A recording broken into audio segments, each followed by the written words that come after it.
Alors, donc j'espère que vous avez bien lu la première partie sur toutes les explications que je vous donnais sur les quantificateurs et la rédaction mathématique en général, et les connecteurs logiques. Maintenant, on va corriger le petit exercice que je vous avais laissé. Donc, la partie à vous de jouer. Donc, pour chacune des propositions suivantes, vous deviez écrire sa négation et indiquer en justifiant si la proposition initiale est vraie ou fausse. Alors, première proposition, on vous disait pour tout x réel, x est égal à x au carré. Alors d'abord, on va écrire la négation de ça. Alors, le contraire de pour tout x, x est égal à x au carré, c'est je peux trouver un x réel tel que x est différent de x au carré. Ça, c'est la négation de la propriété qui est au-dessus. Donc maintenant, il faut dire si donc la proposition initiale est vraie ou fausse. Donc là, pour tout x réel, x est égal à x au carré, clairement c'est faux. Donc comment est-ce qu'on va démontrer ça? En fait, si cette affirmation est fausse, ça veut dire que sa négation est vraie. Donc ce qu'on va essayer de démontrer, c'est que sa négation est vraie. Montrer qu'il existe un x tel que x est différent de x au carré. C'est en fait montrer que vous avez l'existence d'un x appartenant à R tel que x est différent de x au carré. C'est le fameux contre-exemple que vous avez l'habitude de donner. Donc là, en fait, il suffit de trouver un x qui ne vérifie pas, enfin qui vérifie cette condition-là. Donc, on va rédiger ça en écrivant posons x égale, donc là vous prenez un nombre qui n'est pas égal à son carré, donc par exemple 2, eh bien, on a x au carré qui est égal à 4 et donc qui est différent de x. Donc, l'affirmation ou la proposition est fausse. Maintenant, deuxième propriété, il existe x appartenant à R tel que x est égal à x au carré. Alors, négation de ça, c'est pour tout x réel, x est différent de x au carré. Ça voudra dire que je ne peux donc pas trouver de x qui serait égal à x au carré. Alors, cette proposition-là, je peux trouver x tel que x est égal à x au carré, eh bien, celle-ci, elle est vraie. Hein, j'ai juste à prendre, posons x égale 0, par exemple. On a x au carré égale 0. Et donc, c'est bien égal à x. Donc, l'affirmation est vraie.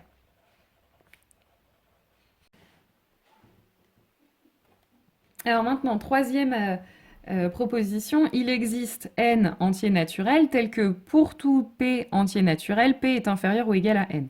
Donc sa négation. Pour tout n entier naturel, il existe un p entier naturel tel que p est strictement plus grand que n. Bah oui, si vous voulez contredire ça, si vous dites je peux trouver un n qui sera plus grand que n'importe quel p, bah le contraire, c'est dire que pour tout n, je peux trouver un p qui sera plus grand que n. Donc maintenant, savoir si cette affirmation initiale est vraie ou fausse, bah, clairement elle est fausse. Hein. Vous ne pouvez pas trouver d'entier qui sera plus grand que tous les autres entiers. À chaque fois que vous allez choisir un entier, vous pourrez toujours en trouver des plus grands. Donc ce qu'on va faire, c'est qu'on va essayer de montrer la négation de cette proposition.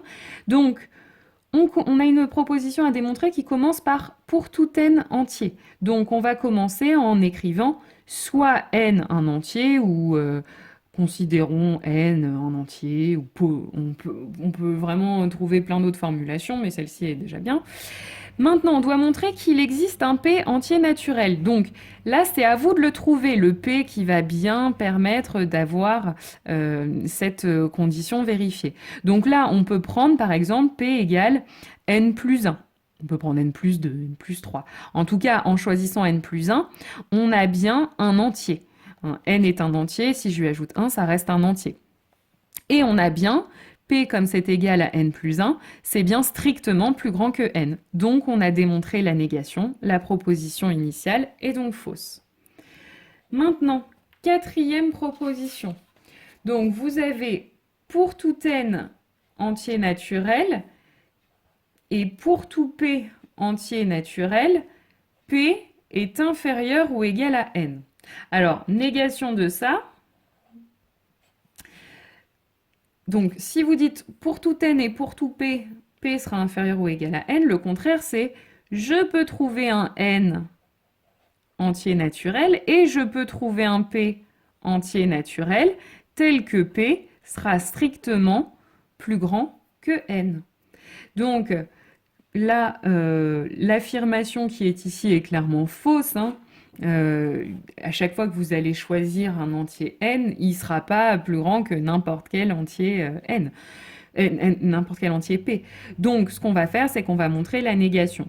Donc, on a une proposition à démontrer qui commence par « il existe ». Donc, là, il faut choisir un n, donc un n entier, donc je sais pas, moi je vais prendre 3 par exemple. Et puis ensuite, il faut à nouveau choisir un p, entier lui aussi, mais qui sera strictement plus grand que n. Donc si on pose p égale 4, ça marche. N est bien un entier, p est un entier, et on a p qui est strictement plus grand que n.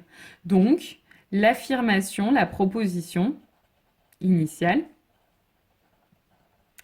est fausse puisque sa négation est vraie. Cinquième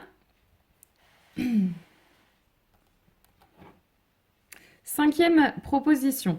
Donc, il existe x réel tel que quel que soit y réel, x plus y est strictement supérieur à 0. Donc, la négation de ça, je peux trouver un x tel que pour tout y, x plus y soit strictement positif, ben c'est pour tout x réel, je pourrais toujours trouver un y réel tel que x plus y soit inférieur ou égal à 0. Donc, on va... donc là, est-ce que cette affirmation est vraie? Donc là, je peux trouver un x tel que pour tout y, x plus y sera positif. Bah, ça, c'est faux, hein, clairement. Donc, on va montrer la négation. Donc, comment je montre la négation? Je prends un x appartenant à R, hein, parce que ma proposition commence par un pour tout x, donc j'en fixe un quelconque. Et je sais que je peux trouver un y appartenant à R tel que x plus y sera négatif. Donc là, le y, il faut le choisir. Donc, ce qu'on peut prendre, c'est par exemple y égale moins x. Moins x, du coup, sera bien réel. Et on aura x plus y qui sera égal à x plus moins x, c'est-à-dire à 0. Et donc ça, c'est bien inférieur, c'est égal à 0, donc c'est bien inférieur ou égal à 0. Donc, la négation est vraie. Donc, la proposition initiale est fausse. Sixième maintenant proposition. Alors, pour tout x appartenant au réel, il existe un y réel tel que x plus y est strictement positif. Donc là, c'est la même que tout à l'heure, on a juste changé les quantificateurs.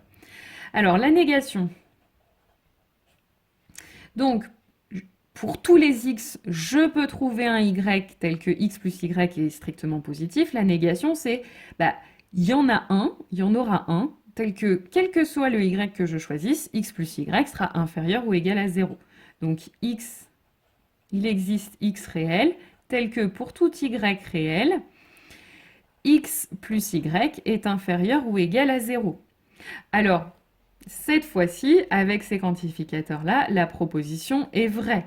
D'accord? Donc, on va démontrer cette propriété. Donc, quel que soit x appartenant à R, donc je commence en disant soit x appartenant à R. Il existe R, donc je continue en écrivant posons il existe y appartenant à R. Donc posons y égale.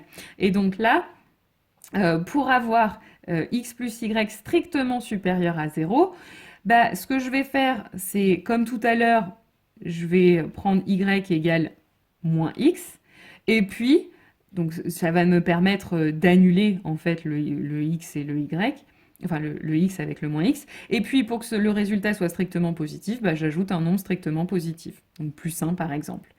Donc là, on a bien encore une fois un nombre réel, et puis quand je fais x plus y, ça va me faire x plus moins x plus 1, ça me fait 1, c'est bien strictement positif. Donc, la proposition est vraie.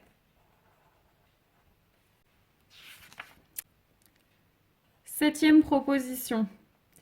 Il existe x appartenant au réel et il existe y appartenant au réel tel que x plus y est strictement positif. Donc, la négation. Bah, je peux trouver un x et je peux trouver un y tel que x plus y est supérieur à 0. Le contraire, c'est n'importe quel x que je choisis et n'importe quel y que je choisis, j'aurai toujours x plus y inférieur ou égal à 0. Donc, maintenant, affirmation vraie ou fausse, je peux trouver un x et un y tel que x plus y soit positif, bah, ça c'est clairement vrai. Donc en fait, il suffit de... J'ai un il existe, donc je choisis un x. Donc par exemple, je peux prendre x égale 1. Et puis, par exemple, y égale 2. Et donc là, j'ai bien x plus y qui va être égal à 1 plus 2, c'est-à-dire à 3, c'est bien strictement positif. Donc, la proposition est vraie. Ensuite, proposition 8. Pour tout n entier naturel, n est pair ou n est impair. Alors, la négation de ça. Pour tout n, n est pair ou n est impair. La négation, ce sera je peux trouver un n, donc il existe n, tel que n est impair et n est pair. D'accord? Donc pour prendre la négation d'une proposition ou une autre proposition, on prend le contraire de la première et le contraire de la deuxième. Donc là, ce que je vais... c'est la proposition, là, elle est vraie. Hein. Pour tout n, n est soit pair, soit impair. D'accord? Donc là, comment je peux démontrer ça? Alors, donc déjà, on va prendre pour tout, donc soit n appartenant à n. Alors, les spémates, vous savez comment on peut justifier ça. Hein. Donc, les restes possibles dans la division euclidienne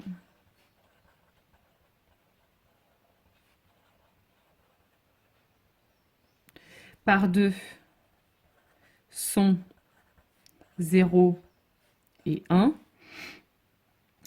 Donc, tout entier peut s'écrire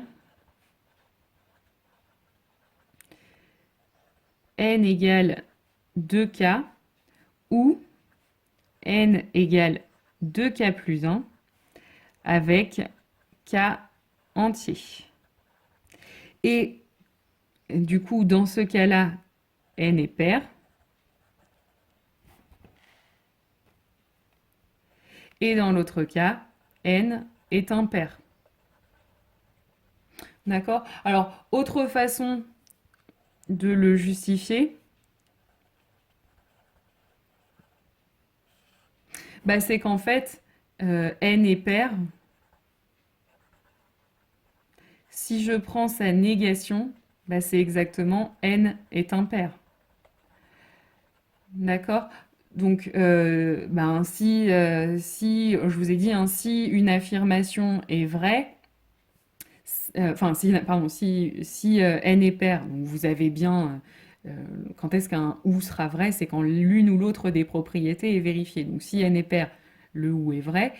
Si par contre n est pair, c'est une proposition qui est fausse, bah, sa négation, elle par contre sera vraie. Donc n sera impair et vrai. Donc voilà comment on peut le justifier aussi. Donc si, si la proposition n est pair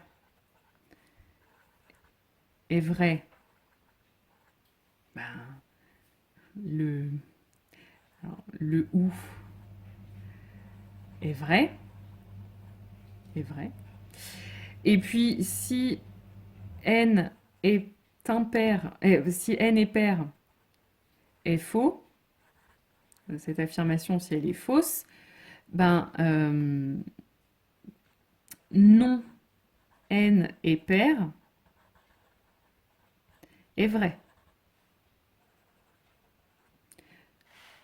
Donc le ou est vrai. Voilà. Alors maintenant, pour terminer, dernière proposition. Donc, il existe un n entier tel que n est pair et n est divisible par 3. Donc, la négation de ça, il existe un n tel que n est pair et n est divisible par 3. La négation, c'est tous les n que je choisirai seront impairs ou ne seront pas divisibles par 3.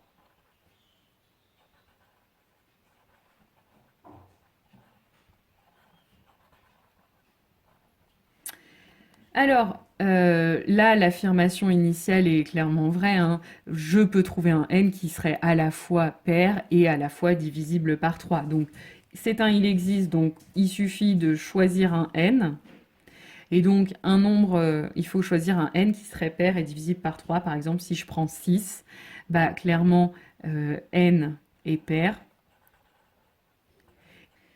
Et c'est aussi divisible par 3.